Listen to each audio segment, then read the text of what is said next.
Welcome to the Real Lost Boss podcast. Hello, welcome to episode 32 of the Real Lost Boss podcast. Are you always hungry while losing weight?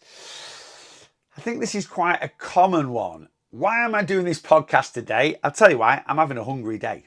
Right? I'm just having a day where my appetite is racing a little bit and I feel hungry. I've had my lunch today. An hour later, I'm like, I could eat again. Why? It happens.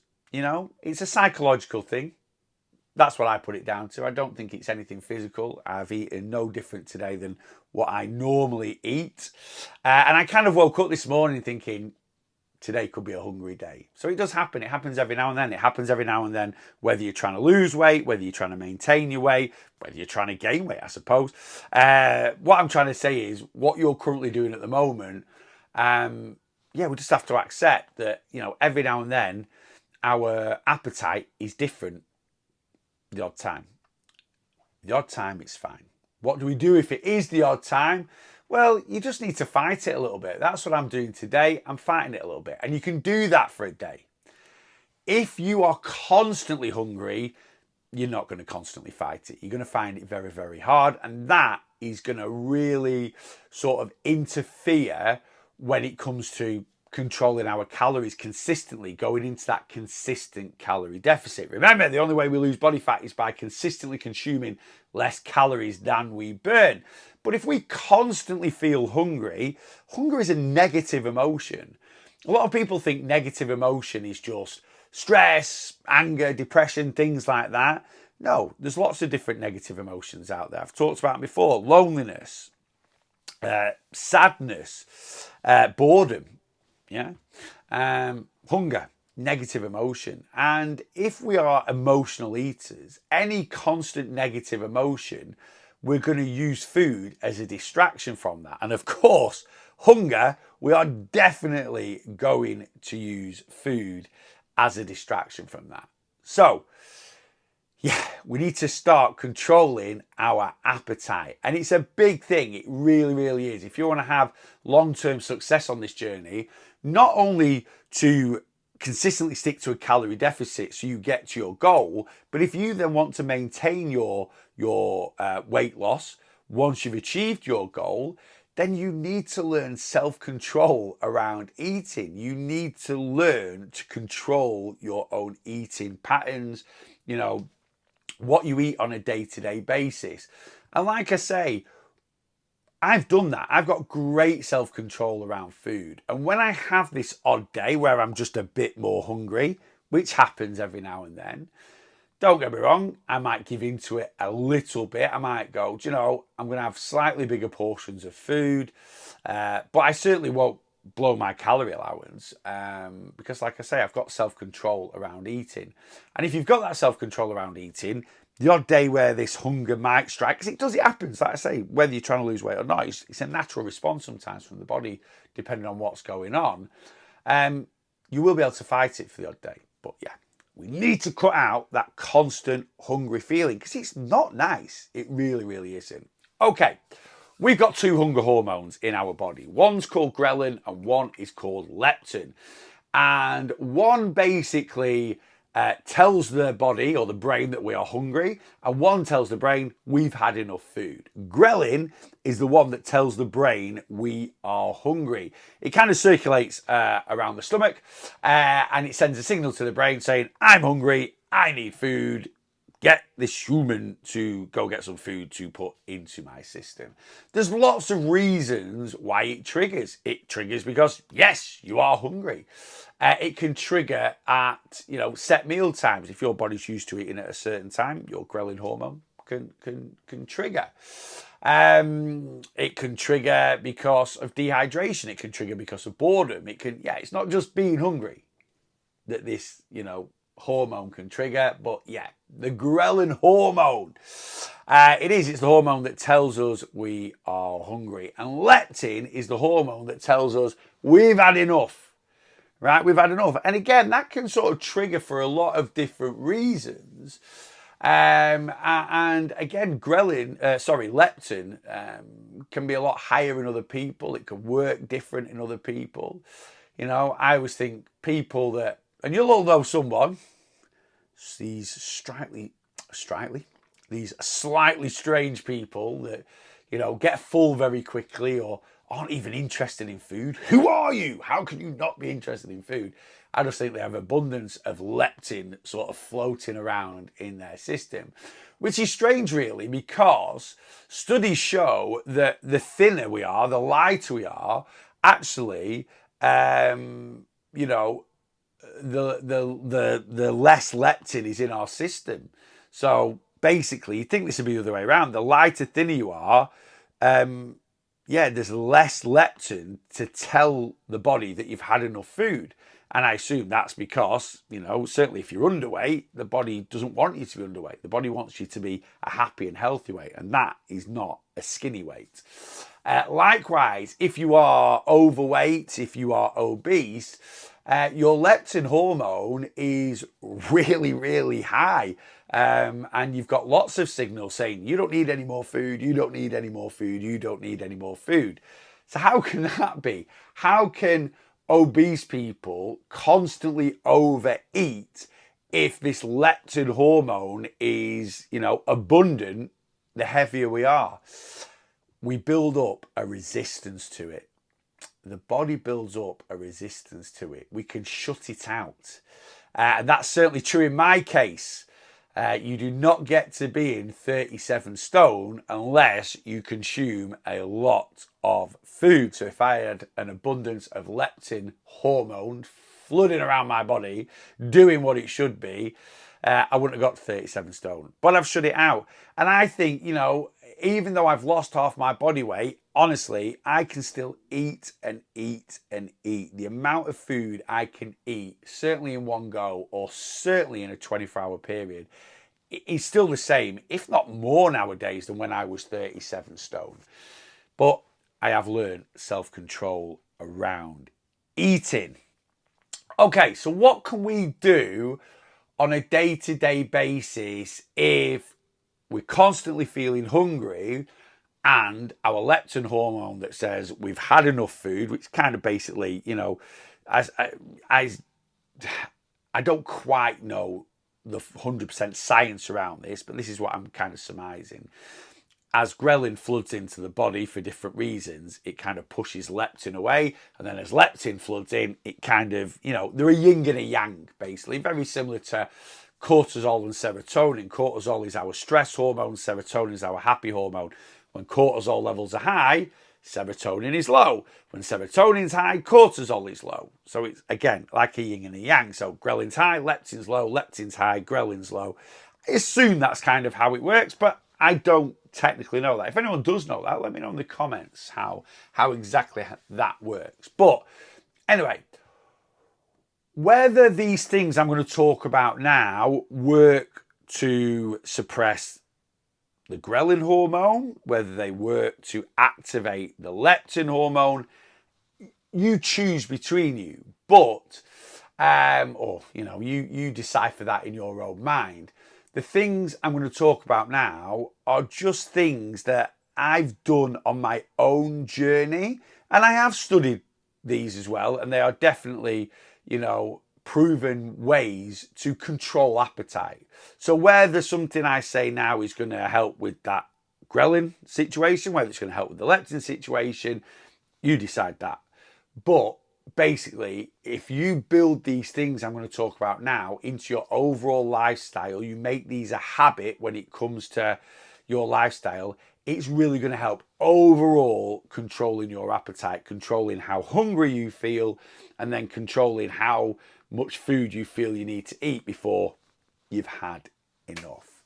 Okay, so number one, and I think this is so common why people feel hungry on a weight loss journey, is they're not eating enough, right? And that might be volumes of food, that might be calories.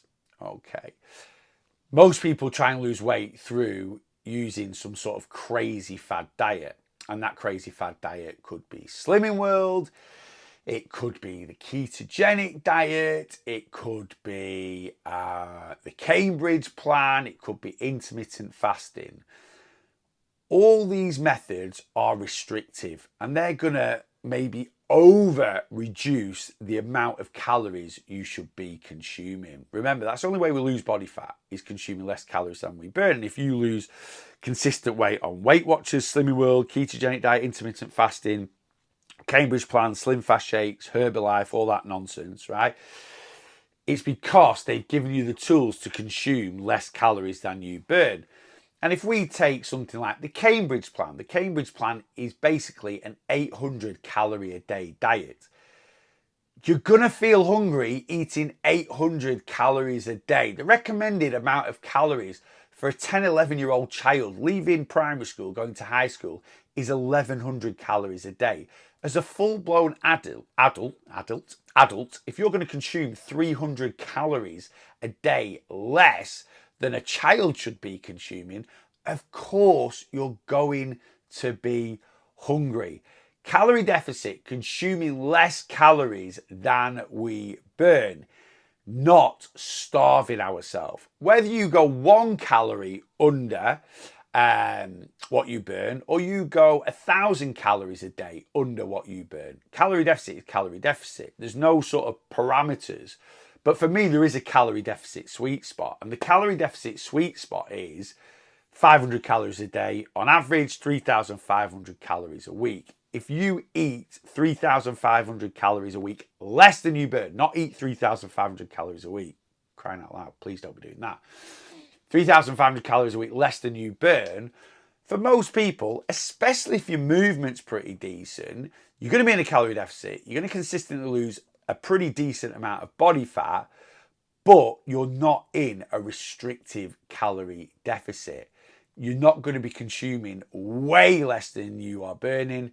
And as long as you eat correctly, right? Again, big factor. Yeah, as long as you eat correctly, you should never feel like starving on your weight loss journey. Everyone gets on hunger pang here and there. Like I just said before, if you eat your dinner, normally about 1 p.m, around 1 p.m, your ghrelin hormone is going to trigger whether you are hungry or not a little bit, right?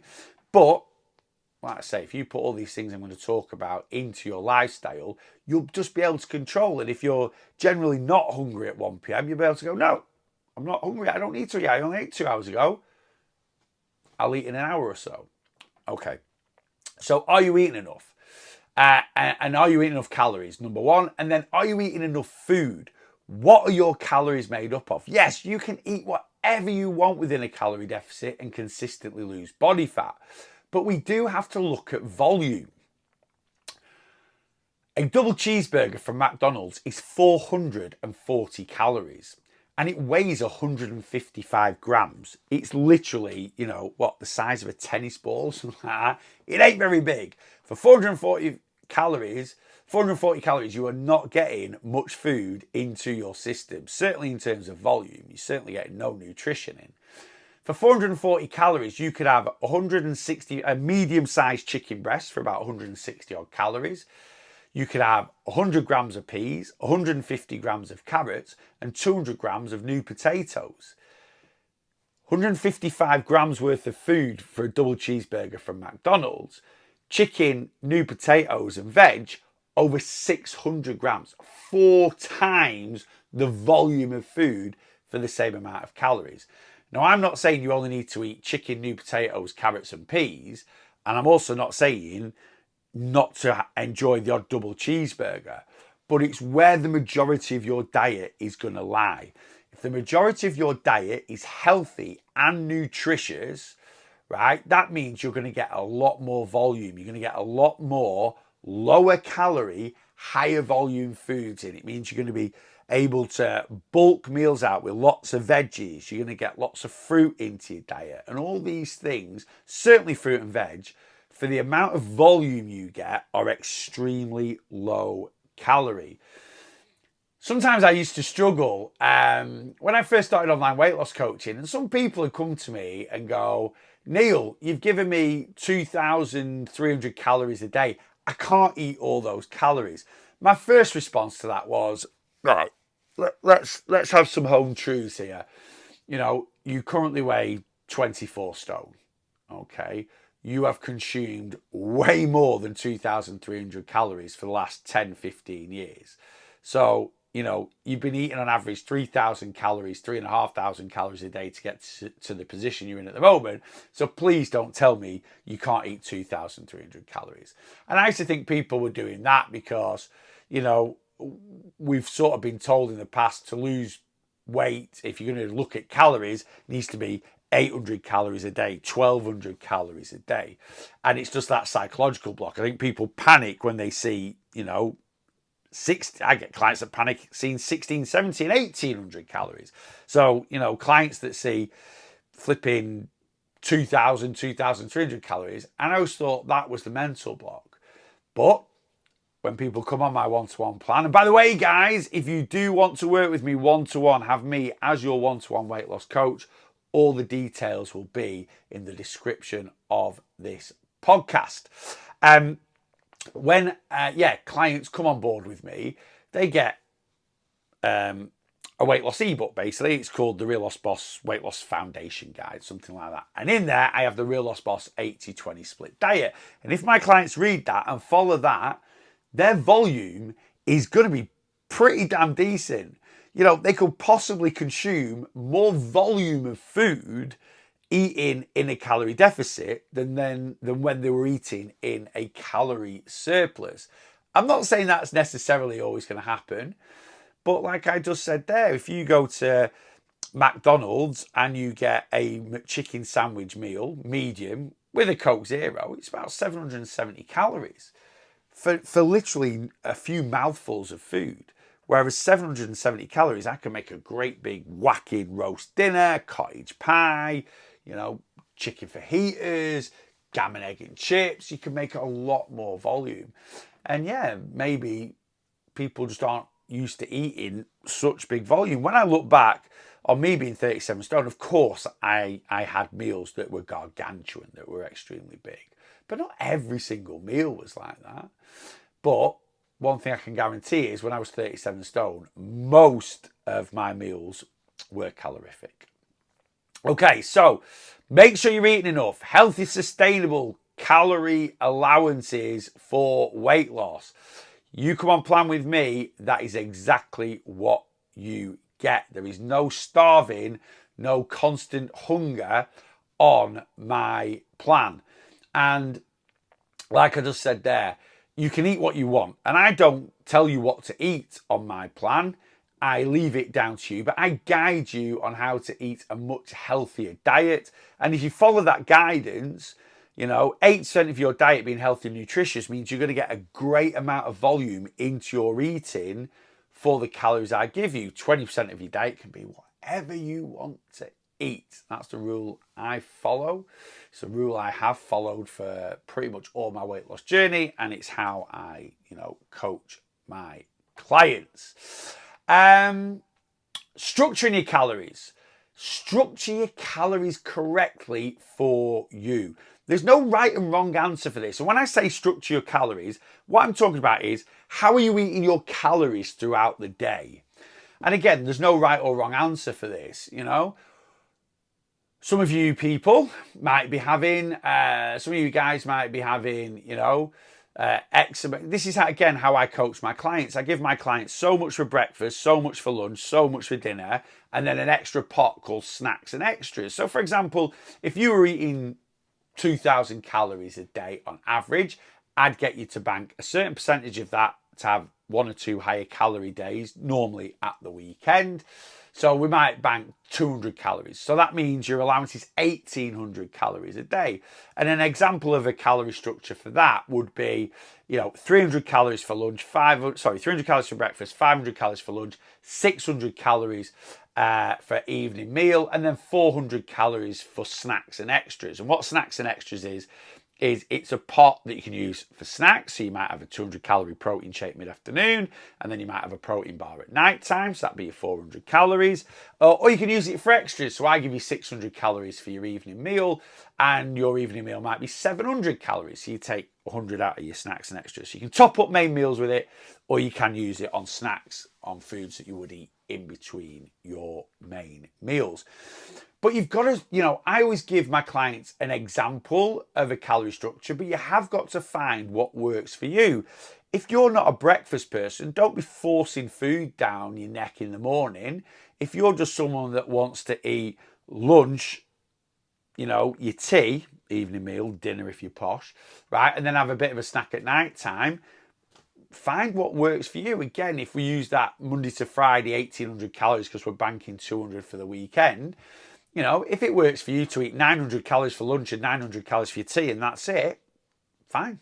Absolutely fine. Find what works for you. I wouldn't recommend doing something like OMAD.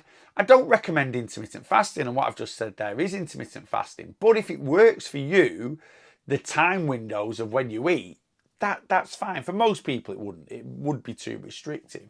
And obviously never put that kind of, again, this is where a lot of people, they put a very cut and shut thing on the methods they're using.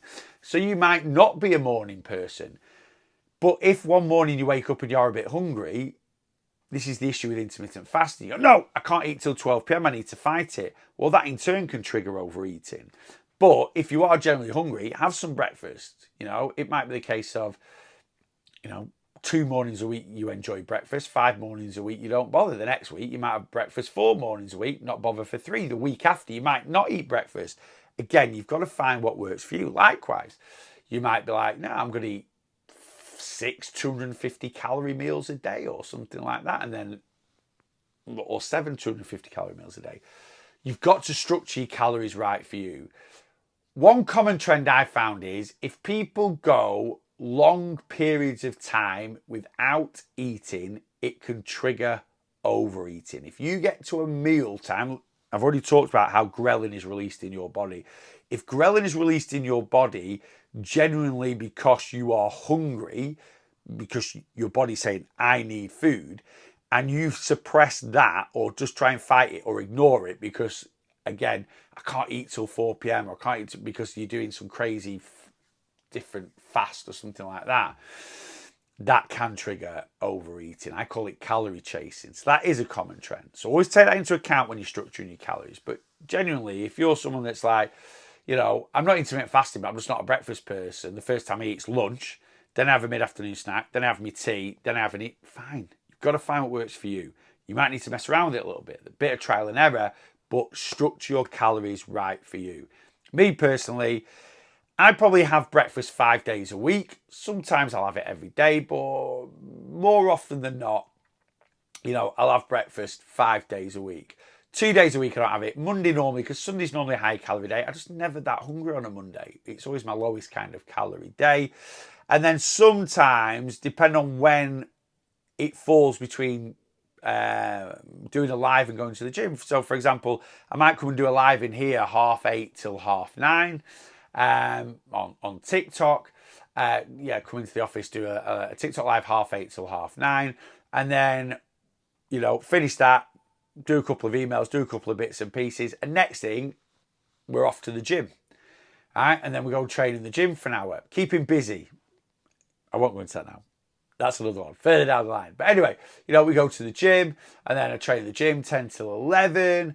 By the time I get home from the gym, it's 11:30, and the first time I eat might be lunchtime. And that can happen at least once a week. So I tend to eat breakfast 5 times out of 7. But on a day I do eat breakfast, I have lunch, I have afternoon snack, I have my tea, and I have an evening snack. I eat 5 times a day. And that's the structure. And I just make that fit into my calorie allowance. And that's the structure that works for me. Okay, what your diet is made up of can massively affect your hunger. There are some studies out there that show diets that are high in fat, foods that are high in fat, meals that are high in fat. You see a lot of bump about this on social media. People saying that fat is satiating, it fills you up. Well, science says different. Studies out there have shown that if you have a meal that is high in fat, or you have a diet high in fat, that exaggerates your hunger hormones, ghrelin. It can trigger overeating. Fat is actually, people go on about sugar all the time being addictive. No food really has massively addictive properties actually, but the macronutrient that has the most is fat. It's not sugar. And if you think about foods that you overconsume and you go, oh, I've got a sweet tooth, what, you eat loads of chocolate? Yeah, higher fat content. Fat. Chocolate is is high fat content. Biscuits, high fat content. Crisps, high fat content. Takeaways, fast food, high fat content. So yeah, a diet high in fat, so reduce the fat in your diet. Now, I'm not telling you to cut fat out. I'm not telling you to cut higher fat meals out. I'm just saying they should make up the minority of your diet, not the majority. Obviously, if you want to lose weight, you need to go into a calorie deficit. You need to consume less calories than you burn. And fat is the most calorific macronutrient. It has 9 calories per gram. Whether it's a healthy fat or an unhealthy fat, it's calorific. So we should be looking at reducing our fat intake anyway. But again, like I have said, you can eat what you want and lose body fat as long as you stick to your calorie deficit. But if you are taking that and I'm just still eating exactly what I want. I'm just making the portions that I consume fit in with my calories. So I'm still eating 6 McDonald's a week. I'm just eating, less McDonald's rather than getting a Big Mac meal and a double cheeseburger and nuggets. Now I just have a Big Mac meal. If you're struggling to control your calories, it could be because of that high fat diet. So reduce the amount of fat in your diet and increase the amount of protein and fiber in your diet. Protein and fiber are satiating, they're filling macronutrients. Well, fiber isn't a macronutrient, it's more a micronutrient, but protein is a macronutrient. Proteins, fat, carbs are the 3 macronutrients. And protein, out of fat, carbs, and protein, is the most satiating. The body finds it hard to break down. It's the most filling. And because the body finds it hard to break down, it sits in your system longer. Something that sits in your system longer is going to keep you fuller for longer. So start looking at your diet and make sure pretty much every main meal you are consuming contains a good amount of protein. I would say this, there's no set amounts needed. How much protein should I be eating? It doesn't matter. High protein diet, the recommended amount of protein a day for an adult is 60 grams. I have that sometimes in one meal. So, but there's no set amounts. Now, you'll see a lot of coaches say eat 1 gram of protein per pound of body fat. If you're on a weight loss journey, it's 1 gram of protein per pound, not pound of body fat, per pound that you weigh. If you're on a weight loss journey, it's your target weight. So if you're currently 350 pounds and your target weight is 170 pounds, then it'd be 170 grams of protein a day. That is if you are trying to change your physique, if you're trying to build muscle. And you don't even need to follow that until you're a good probably 12, 18 months into your, bodybuilding career or whatever you're doing. If your main goal, you've always got to look at main goal. If your main goal is weight loss, not building, you can build muscle while losing weight, but you should always have a priority. Priority is weight loss. Don't over confuse things. Concentrate on one number only, and that is calories. And just make sure, if you look at a meal, has it got a decent, what am I having for breakfast? I'm having Frosties or I'm having yogurt. Yogurt, protein. Frosties, carbohydrates. Right, I'm all good. Tick. So just make sure all main meals have got a really decent amount of protein in. And if you really want to top it up, get a protein shake in mid-afternoon, 150, maybe 200 calories. Again, make sure it fits in with your calorie allowance. Get one of those in and you'll have a high enough protein diet to suppress your appetite. Now, fiber. Fibrous carbohydrates is what you want to be getting in. Whole grains, beans, lentils, fruit, certain fruits, veggies, right? Getting fiber into your diet. Again, fiber is hard to break down.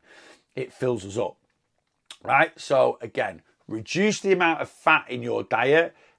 Don't take it out. We don't go to extremes. We don't need to cut anything out, but eat healthier, reduce the amount of fat in your diet, certainly reduce the amount of saturated fat and trans fats in your diet, and increase the amount of protein you consume and the amount of fiber you consume. Like I say, fiber is whole grains, any fruit you eat with the skin on, berries, whole grains, seeds, veggies, potatoes with the skin on, sweet potato with the skin on.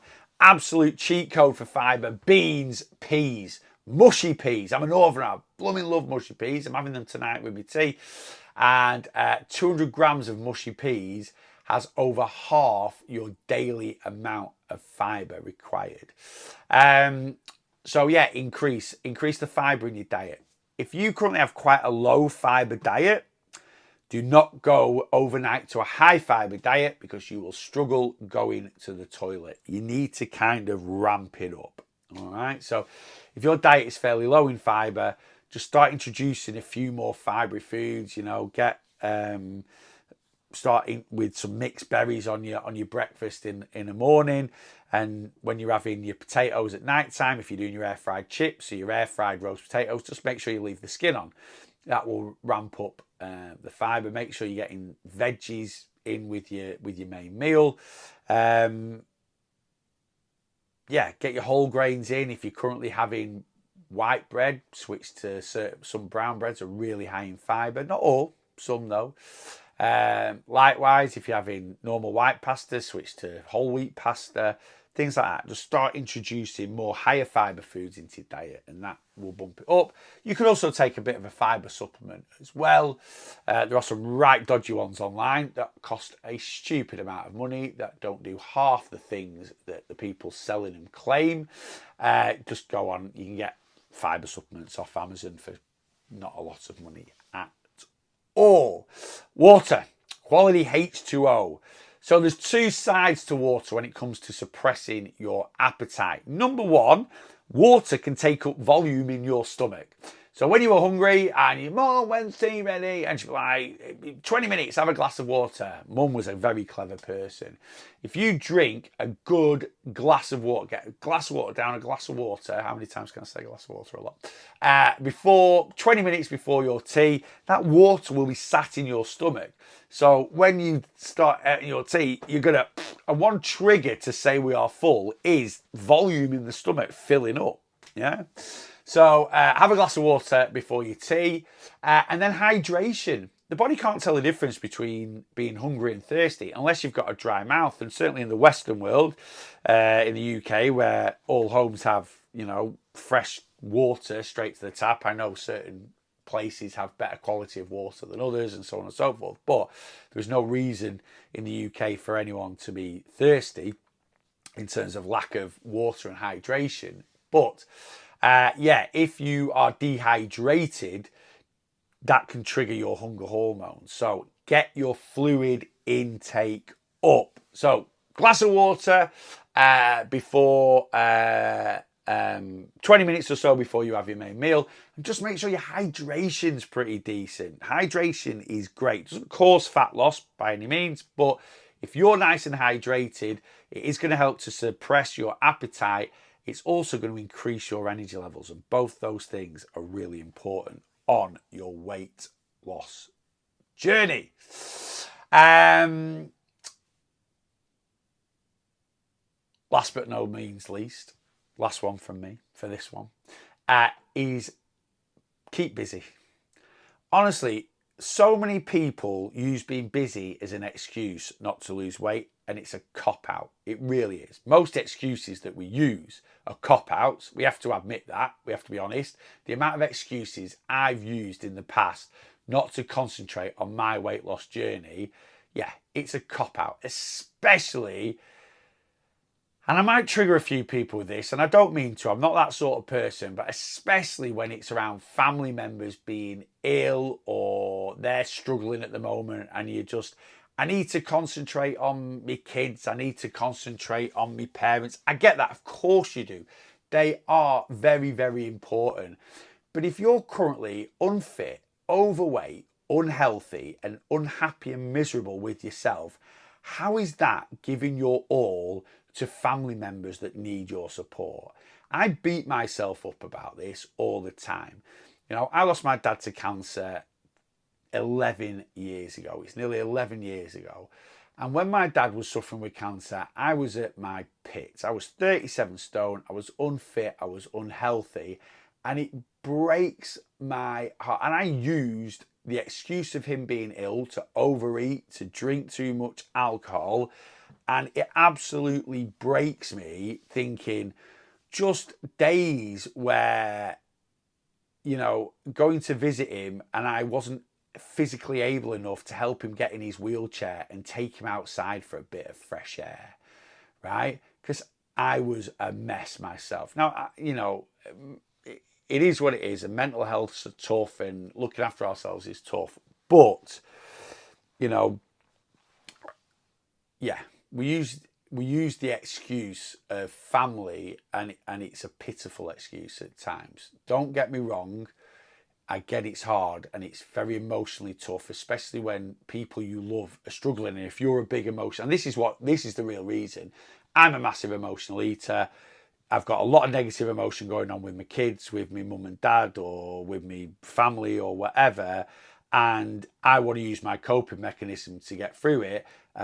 A weight loss journey doesn't allow me to use my coping mechanism. That's the honest truth about that. But yeah, being busy. Let me get off that. Again, I don't want to trigger people, but sometimes we need to hear some cold, hard truths just to kick us in and make us realise, you know, why we're failing on this journey. Because what we think is a good reason not to concentrate on us is just a very, very poor excuse. But being busy, yeah, I'm just too busy at the moment to lose weight. Being busy is a massive, massive support tool when it comes to a weight loss journey. At the end of the day, what we need to put in to lose weight does not take up much of our time. It genuinely doesn't. Yes, we might need to cook fresh a little bit. Well, you should be doing that however busy you are. You know, if we're living a lifestyle at the moment where we haven't got 10, 15 minutes to make ourselves a bit of tea and we're just using takeaways all the time, we have to have a look at the lifestyle we're living, don't we? Come on. Let's be honest with ourselves. You know, if I was sat here now going, I want you to spend an hour cooking your breakfast, an hour cooking your lunch, an hour cooking your tea. I want you to spend 2 hours a day in the gym. I want you to spend 2 hours a day going for a walk. I want you to spend 45 minutes a day tracking your... I get it. No one's got the time to do that. You know, I did a bit of content last year and I literally tracked my calories for the day using NutriCheck. No safe meals, no pre-save searches, anything like that. Just everything from scratch. It took me 2 minutes. Now, don't get me wrong, I'm very experienced in tracking calories. I've done it for a long time. But, you know, there's no reason why you can't get to being you know, very competent with tracking calories. It only takes a couple of months really to get up to that. 2 minutes. Why would you not track your calories when it just takes you 2 minutes a day if you're using the excuse of being busy to not look after things? But anyway, boredom and monotony, sat about doing stuff, triggers hunger hormones. Again, it goes back to a little bit of early man. The human body is not designed to be sat down, right? The human body is not designed to be sat down. And basically, if you do 10,000 steps a day, which people gawk and go, what? 10,000 steps a day? Yeah. That means you have moved about for about 90 minutes out of 24 hours. I think there's 1,440 minutes in a day. You spent 90 of those moving about, which means you spent 23 and a half hours either sat on your bum or stood still. And that's doing 10,000 steps a day. That's doing a really decent level of movement. So, yeah, you know, again, just a bit of honesty. If you're currently averaging 5,000 steps a day, it basically means you're probably spending over 23 hours a day sat on your bum or asleep, laid down or not moving. All right. Okay. Certain jobs you might be stood up. I have had clients in the past that are like, I work behind a till and, you know, I'm stood up, but I don't move anywhere and I'm on my feet for 8 hours. I'm like, do you know what? We can kind of take that into consideration when we look at your calorie burn, because if you're stood up, you're having to work. So your calorie burn, if you stand up for 8 hours, you sit down for 8 hours, you're going to, even if you don't move anyway, your calorie burn is going to be higher if you stood up for 8 hours and sat down, because your body has to work to keep you elevated. Anyway, boredom and monotony. Sitting in front of a keyboard all day, right? Sitting in front of a keyboard all day is boring. It's monotonous. And yeah, going back to like early man, we're hunter-gatherers. We are not designed to sit down. We're vulnerable if we sit down. If you look out of a window and you look at a bird, pigeon or a blackbird, they are never still for more than a few seconds or maybe a minute at the most. The next thing, they fly into this roof, they fly up to that tree. Why? Because moving around keeps them less vulnerable, and it's just natural to them. It's what they do. Humans are no different. We're not designed to sit in front of Netflix for 20 hours a week. We're not designed to sit in front of computers for 40 hours a week, but it's the way evolution's gone. 60, 70 years ago, hardly anyone sat in front of a computer. Well, even if computers were about it, they were. But, in front of typewriters or this, that, and the other. So boredom and monotony, when our body, and you might not be, when I say boredom and monotony, I mean just sitting still, your body becomes bored, your brain becomes bored. You might be watching back-to-back episodes of flipping Bridgerton on Netflix, right? And you might be loving the show, and when one ends, you want the next one on. But your body doesn't want to sit in front of the TV for hours on end. And one of the triggers for getting you off your bum is releasing your hunger hormones. And, unfortunately, we walk to the fridge instead of, like we would have done 10,000 years ago, gone out foraging or hunting animals and moved around for 3 or 4 hours afterwards. But yeah, so keep busy, keep your brain distracted. So if you do have a sedentary day job, every hour, get up. I've sat here now recording this podcast, and by the time I've set it up, I'm going to be probably just over an hour or so sat in my office. And as soon as I end this podcast, I'm going to be up about. I've already got in my mind stuff that I need to do. I've got to go and put some washing outside on the line. I need to go and get the recycling bins in because it's recycling bin day. And then I'll just 5 minutes, mooch about, and then I'll be back in here and I've got some emails and stuff to do. Right, and then I'll sit here probably for another hour. Then I'll get up and I'm going to take the dogs for a walk. Then I'll come back and I'll probably do another half hour of work. Then I've got to get up and I go and cook tea. I never sit down for longer than probably an hour and a half is absolute maximum before I get up, stretch my legs, stretch my back and move about. And you need to do the same. So whether it's watching Netflix at night time, whether it's sat doing a sedentary day job, whatever it is, right? You've got to break it up. You've got to break up the boredom and the monotony. Keep busy, keep distracting, keep the mind busy. The only people that might struggle with that, and this is just something you've got to sort of work on fighting, is if you are, for example, a truck driver and you sat down for 4.5 hours, right, before your next break. You've just got to not have food at hand, really. You've just got to push it away. If you're a truck driver or a bus driver and you've constantly got food next to you, you're probably going to constantly eat it. So in that scenario, and there might be other scenarios where you can't, but there's not many. There's not many. I get people that, I had a client a couple of years ago and they were literally like, I can't move from my desk. I'm not allowed. What do you mean you're not allowed? I'm allowed for half an hour at lunchtime, right? Well, who do you work for? And they told me they worked for. And I ended up emailing HR just as anonymously. Just got a question. What are your policies for people sat at their desk? Yes, they're contracted 37.5 hours a week. You might think I'm a right job's worth, but I did. I emailed them and I got a response from their HR department saying it is in our employees' best wellness that, because they're in front of a TV screen, they need to take regular breaks for eye strain, repetitive, this, that, and the other, for back, for posture and all this, that, and the other. I was like, right, okay, great. So there you go. So my client was basically lying because they couldn't be arsed getting up. They just wanted to sit there for hours and hours and hours on end. So I don't know any company where you're chained to a desk, where you can't just get up, stretch your back, move around, even if it's just moving around your chair just for a minute, and just, and then sit down. That little break can kind of help to break things up a little bit. If you can go for a little walk, go for a wee, go make a brew, go fill up your water bottle, much better, especially if you're doing a sedentary day job. But you've got to eliminate that boredom and monotony and keep busy, keep the brain busy. All right, little summary. 2 hunger hormones, ghrelin, leptin. Ghrelin is the hormone that tells us we're hungry. Leptin is the hormone that basically says we've had enough food. And we want to put things into place to kind of help both of those give us the control, the overall control over our eating. Make sure you're eating enough. That is in terms of calories and volume of food. Don't be starving yourself.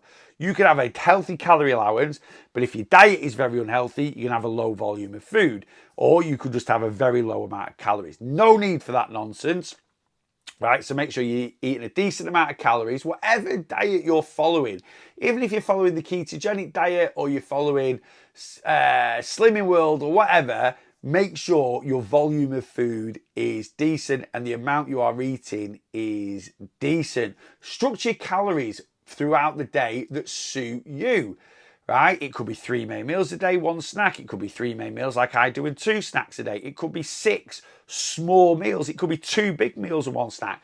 It doesn't matter, right? You've got to do what suits you. But overall trend for me from being an online weight loss coach for over 3 years now is if you go long periods, so all these people, I've done a 72-hour fast, all this, God, and I feel amazing. No, you don't. Stop lying, right? Going long periods of time, especially if you're hungry, if you try it, I'm starving, but I'm not going to eat anything because I can't eat till 4 p.m. because that's when my fast starts. That is going to trigger overeating and make it very, very hard to control your appetite. So yeah, structure your calories correctly throughout the day, and then support tools to help in terms of eating. Reduce the amount of fat in your diet because there's studies that show that a diet very high in fat can trigger overeating and make us hungrier. Lots of protein, lots of fibrous carbs going into our mouths. Water, not only constant water to hydrate the body, but get a glass of water down before a main meal. Another good tip is, which I quite like, especially if I know what I'm making isn't going to be the biggest portion, have a can of fizzy pop with that meal as well. That does help fill you up. And last but not by no means least, keep busy. Keep the brain busy. Try and limit your monotony. You know, if you're sitting down on the couch for a 5-hour, 6-hour Netflix binge, every time an episode ends, get up, stretch the legs, go out, do a little job, get another glass of water, let the dogs out the back. Maybe after the second episode, take the dogs for a little walk around the block. Again, if you sat at a desk in an entry day job, every hour, set a little reminder on your watch. Let a little ping every hour, get up, stretch your legs, go for a wee, go fill up your water bottle and break the day up, because monotony and boredom, because the body does not want to sit down constantly, will trigger overeating. And again, if you're someone that is, very, very sedentary, you've got to change that. Get some movement in. Nice little chunks throughout the day. 5 minutes here, 5 minutes there. It's really going to help suppress your appetite. Guys, that's it. Yes. Are you always hungry while losing weight? Well, if you start implementing some of the things I've been talking about in this podcast, it is really going to help suppress your appetite. No need for any of those appetite suppression flipping weight loss injections, as they're called. Stick your Ozempic, your Saxenda, your Wegovy in the bin, because if you follow those things that I've just said, they will do just as good a job. And the more you learn to control your appetite, the easier it's going to be to consistently stick to that calorie deficit. There we go. That is the end of episode 32. Lovely jubbly. And until next time, boss your weight loss.